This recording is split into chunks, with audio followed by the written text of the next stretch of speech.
hear a number of different recordings, and you will have to answer questions on what you hear. There will be time for you to read the instructions and questions, and you will have a chance to check your work. All the recordings will be played once only. The test is in 4 sections. At the end of the test, you will be given 10 minutes to transfer your answers to an answer sheet.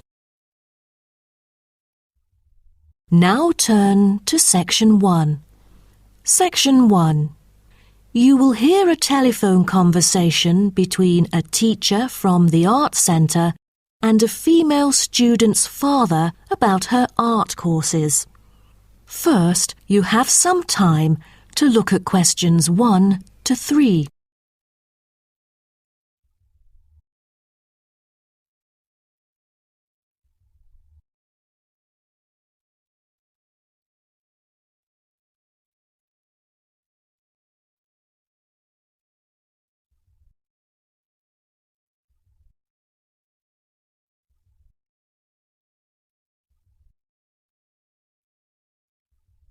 You will see that there is an example which has been done for you. On this occasion only, the conversation relating to this will be played first. Good afternoon. May I speak to Emma's parent? Afternoon. I'm her father. Who am I speaking to? This is Emma's teacher, Jane Carson, calling from the Arts Centre. I'm just calling to talk about her drama class at the centre. Oh, thank you for calling. How's Emma doing in drama class? You know, she just transferred here last month, unlike the others in her class who have been taking the course the whole semester since June. So I'm a bit worried that she might not fit in so well. The father says his daughter Emma has been taking the course since last month, so C has been circled as the answer. Now we shall begin. You should answer the questions as you listen, because you will not hear the recording a second time. Listen carefully and answer questions 1 to 3. Good afternoon. May I speak to Emma's parent? Afternoon. I'm her father. Who am I speaking to? This is Emma's teacher, Jane Carson, calling from the Arts Centre. I'm just calling to talk about her drama class at the centre. Oh, thank you for calling. How's Emma doing in drama class? You know, she just transferred here last month, unlike the others in her class who have been taking the course the whole semester since June. So I'm a bit worried that she might not fit in so well. There's no need to worry. She exhibits a strong performance in her drama class. Is that so? Yes, she didn't adapt to the new environment as quickly as I originally expected, and seemed a bit shy at first, but a few days later she made a couple of friends and became more talkative and also more involved in class. Emma really is a role model for others because she has always been an active participant during class. She voices her own ideas and is very creative. I didn't expect that, but I can tell that she really enjoys the course because she's been talking about it at home frequently these past few weeks. That's great to hear. Interest is always the best teacher. I also have to inform you that there's been an adjustment in the timetable of the drama class next term. Why is that? It's not that the music room that we currently use isn't available. As there are too many enrolling for the coming semester, increased class size means that space is limited to house the whole class. Also, the new classroom we use is not available during the current time frame, so I'm afraid we have to change the time for it. I see. So when would it be? As you know, the current class begins at 3:15, but the new time of the drama class would be 4:45. I'm afraid I have errands to run during that time. On the other campus, the class still begins at 3:15, but for the campus Emma goes to, it is the only time available for drama class. Oh, I see. I have to make adjustments to my course schedule then. No problem. Before you hear the rest of the conversation, you have some time to look at questions 4 to 10.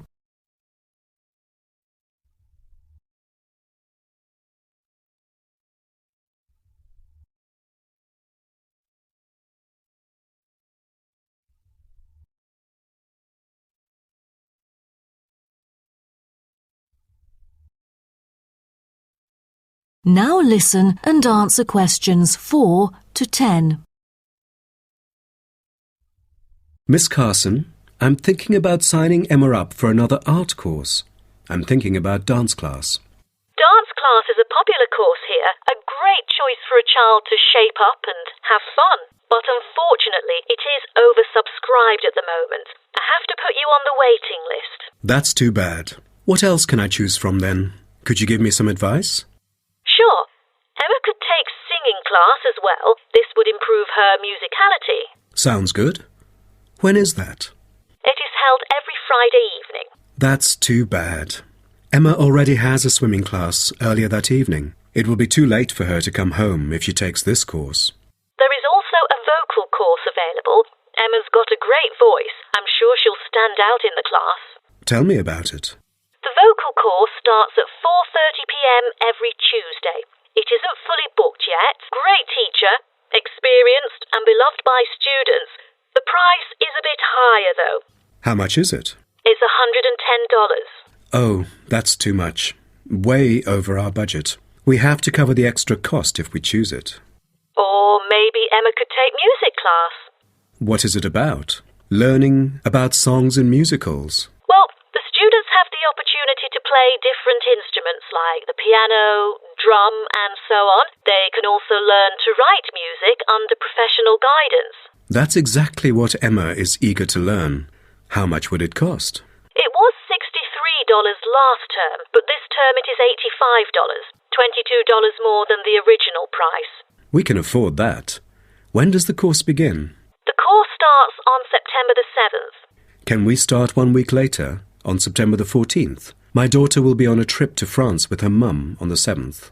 No problem, and the teacher for the class is Jamal Curtis. Just contact him if you have any further questions regarding the course. Jamal Curtis? How do you spell Curtis? Oh, it's Curtis. Thank you. That is the end of section 1. You now have half a minute to check your answers.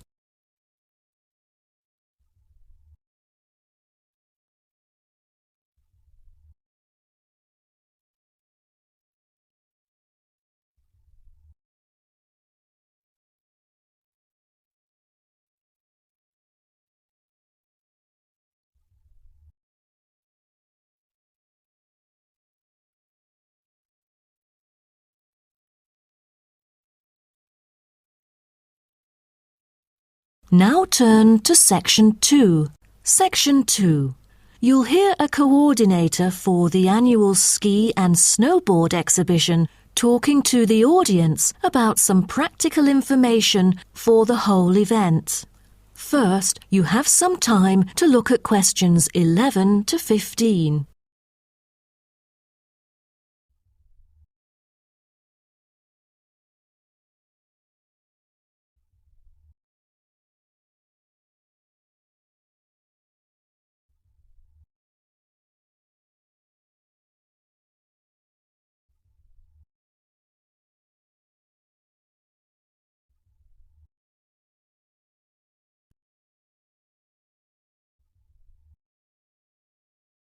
Now listen carefully and answer questions 11 to 15. Good morning, everyone, and welcome to the annual ski and snowboard exhibition held from April the 8th to 17th.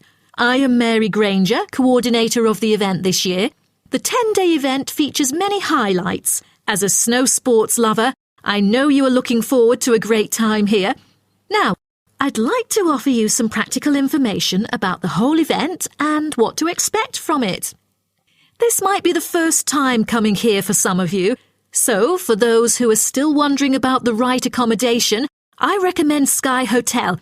It has its own health and sports clubs, just like most of the hotels here, but I love it because of its incredibly cosy beds, which guarantees good rest after an exhausting day of exploration.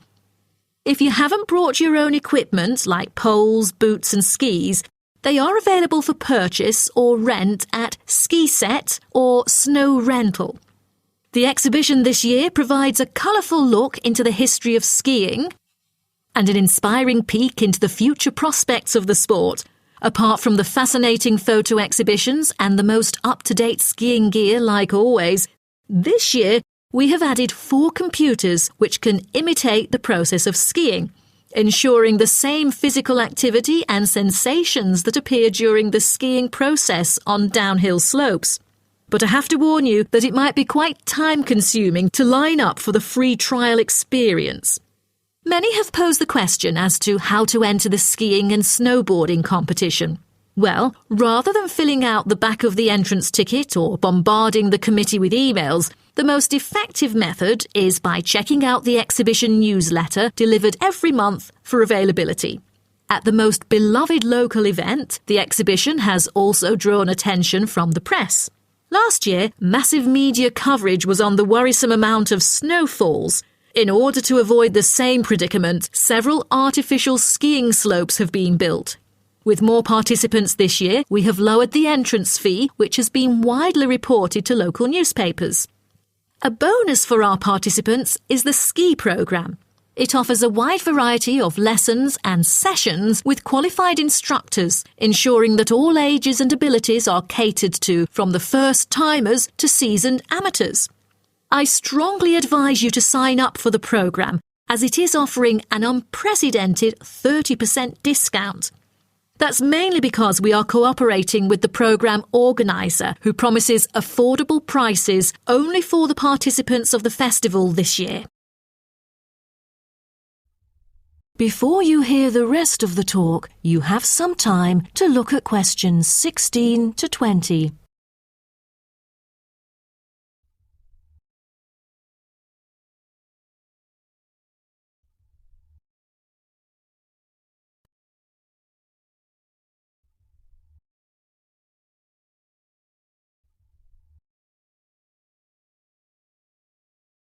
Now listen and answer questions 16 to 20. Now, I would like to introduce you to the list of presentations during the following week so that you can better plan your schedule. The first presenter, Simon, is one of our best ski instructors. As an experienced instructor, he will inform you about the dangers that face skiers and snowboarders. Accidents happen mostly to those who are careless or ignorant. Good risk management involves considering both the probability and consequences of an accident. The next speech, titled Solution, is given by Jamie Kurt. A list of problems may occur to novice skiers and snowboarders, so he is going to offer useful information for first-timers on choosing the appropriate gears, the right dress code, and ways of protecting your skin. For instance, some of you may have rented the skiing equipment, but rental footwear is notoriously uncomfortable. Then, Jamie will provide instructions to help make your footwear fit better. The third speech is about a documentary introducing skiing and snowboarding and the difference between the two sports. It also depicts a group of snow lovers exploring new slopes with breathtaking views. The director, Andy Fisher, will be there, addressing the whole shooting experience. The fourth talk is about the tricks of skiing, presented by Harry Tyson. It is most useful for those who have already tried skiing, yet still need more practice to master the sport. Harry will teach you how to turn more skillfully. A lot of people can keep their skis roughly parallel, but there's no point if you make it hard to work with and slide around out of control. Useful exercises will also be suggested to improve your parallel skiing technique so that you can tackle steeper slopes and enjoy yourself more. Jason Smith will be the last presenter, mainly addressing towards advanced skiers. He manages to apply snow climbing into skiing. Climbing in soft snow, you are floundering around. Walking becomes harder. So, a good trick during climbing is to maintain a wider gait, approximately shoulder width, so that you are more stable while walking. This works for skiing as well. That is the end of section 2. You now have half a minute to check your answers.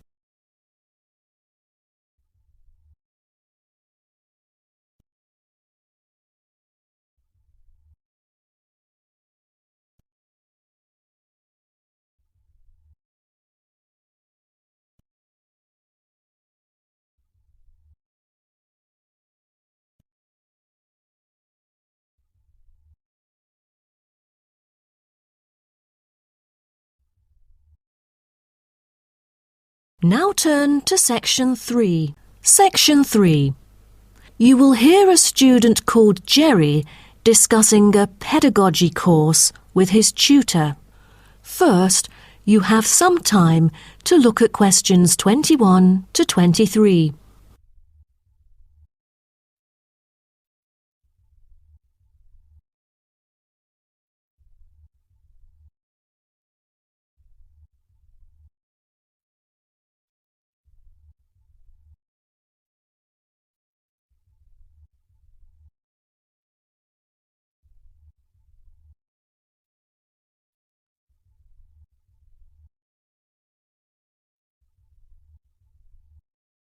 Now, listen carefully and answer questions 21 to 23. Jerry, how did it go with preparing your lessons? Is there anything you would like to discuss? Well, this is actually the first time that I have ever taught in an elementary classroom. After 8 years of learning pedagogy, I want to practice what I've learned in an instructive manner. But I'm a bit stuck right now. The topic I want them to research is a bit hard for pupils. I'm afraid that they won't be able to handle it on their own. So I need new ideas on designing more effective teaching methods. Mr. Carter, do you have any suggestions? Well, you should probably read this book called Professional Learning, written by J.K. Simmons. He is a professor who just transferred here last semester, but is already popular amongst the students for his creative teaching methods. There is an extensive range of learning approaches mentioned in the book, including approaches for team research, which might be helpful to you. You mean dividing the students into groups to do research? I've never thought of this before. How does it work? Professor Simmons has already demonstrated how efficient this approach can be. Basically, it aims to increase cooperation between students so they can present the results in a collaborative fashion. It helps them to develop their own voice and perspective. I'll check out the book as soon as possible. It seems I can borrow some of the essential concepts and work them into my course design. Before you hear the rest of the talk, you have some time to look at questions 24 to 30.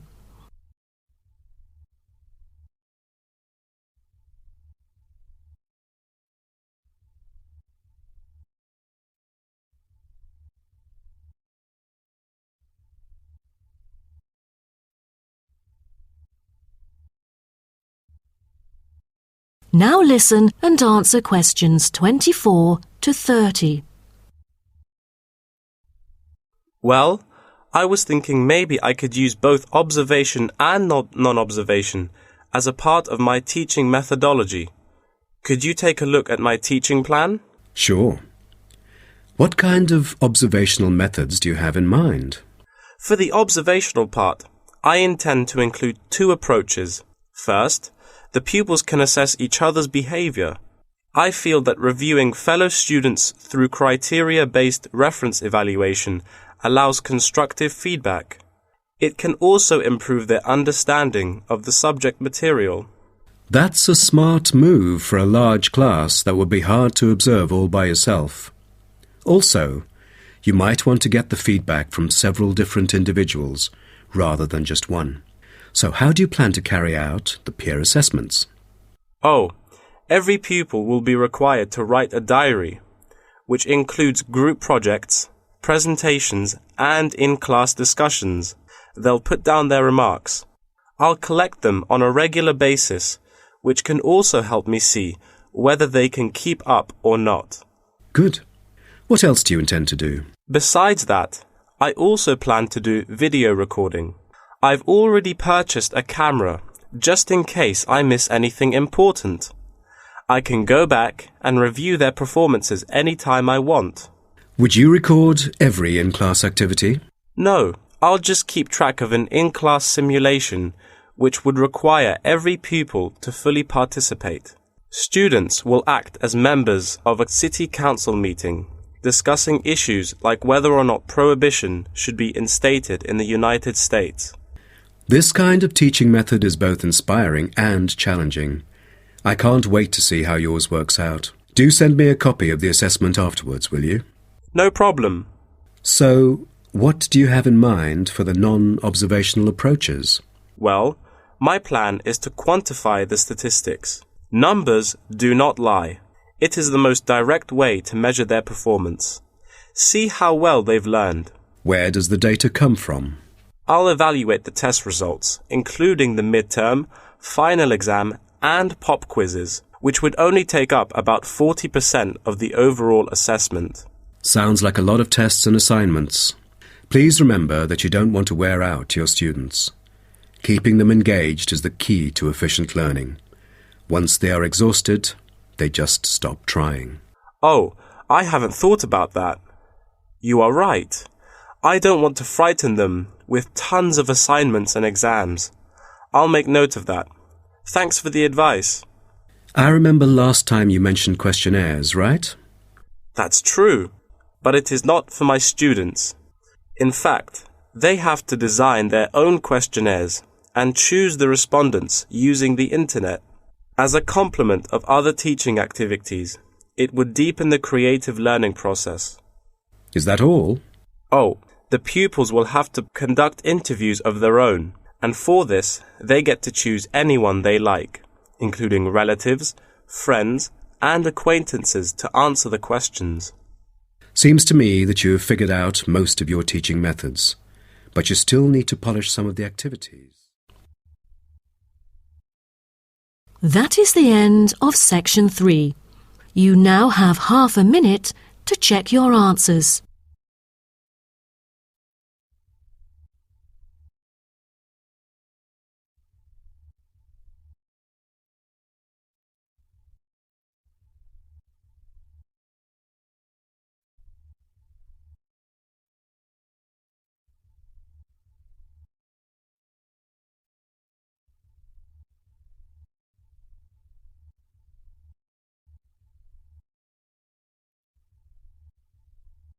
Now turn to section 4. Section 4. You will hear part of a lecture about urban migration. First, you have some time to look at questions 31 to 40.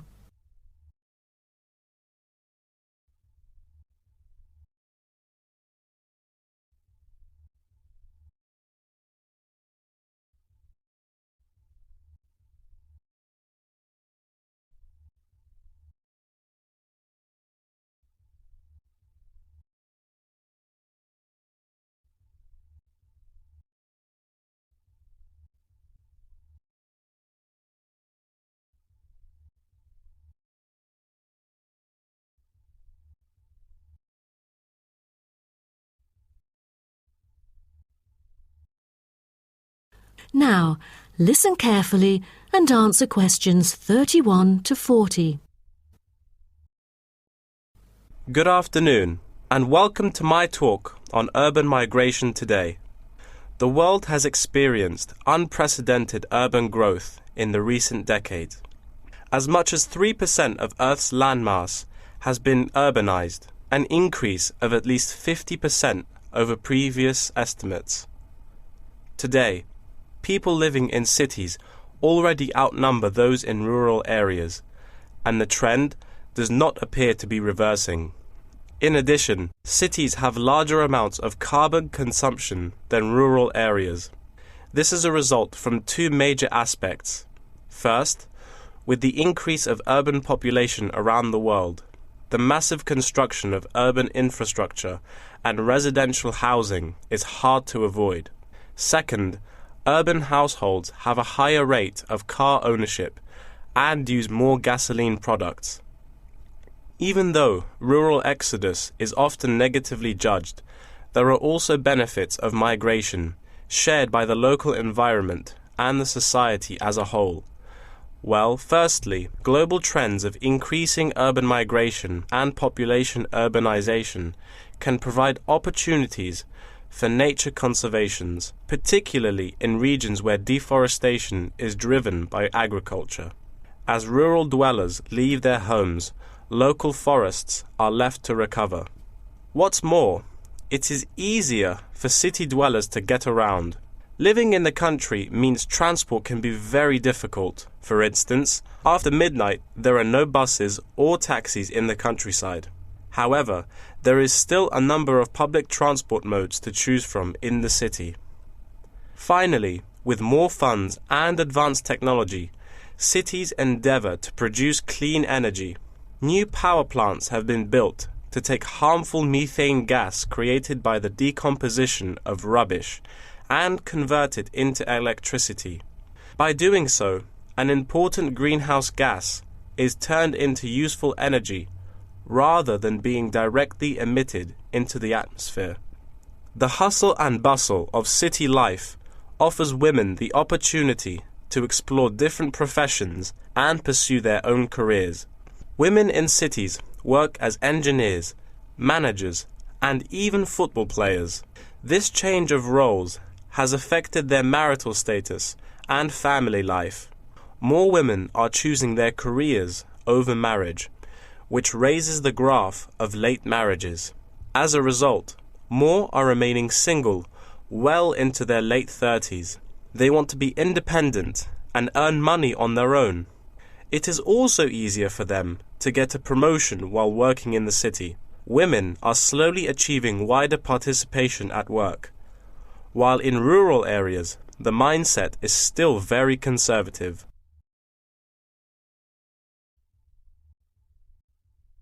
However, cities also change the way that humans interact with each other and the environment, often causing multiple problems. In general, urban wages are significantly higher, so moving to the city is an opportunity to earn what was impossible in rural areas.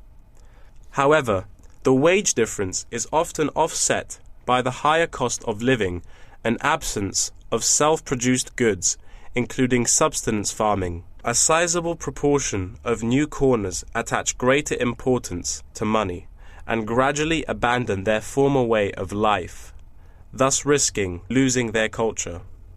These new city residents are also faced with another problem. According to statistics, crime rates are significantly higher in densely populated urban regions than in rural areas. For instance, property crime rates in our metropolitan areas are 3 to 4 times as high in comparison to the rates in rural communities. Immigrants, upon arrival into cities, typically move into the poor, blighted neighborhoods because that is where they can afford to live. Crime in these areas is high and reflects poor living conditions, as these neighborhoods experience great levels of poverty. This pattern also occurs for violent crimes, which is much more common in large urban areas than elsewhere. In addition, traffic congestion and industrial manufacturing are prominent features of the urban landscape, which take their toll on the natural environment and those who depend on it. Air pollution from both cars and factory emissions affect the health of countless urban residents. Rural to urban migration can boost the urban economy. With a better economy, cities provide their residents with better welfare, but the concentration of services and facilities such as education, health, and technology in urban areas inevitably contributes to greater energy consumption. Another problem with life in the city is traffic congestion. It makes people late to work and thus stresses us out before we even get there. Deliveries can't arrive on time, gas costs money. The quality of life of those commuters starts to decline. What's worse is that if congestion makes it harder to match the right workers to the best jobs, it is economically inefficient as well. That is the end of section 4. You now have half a minute to check your answers.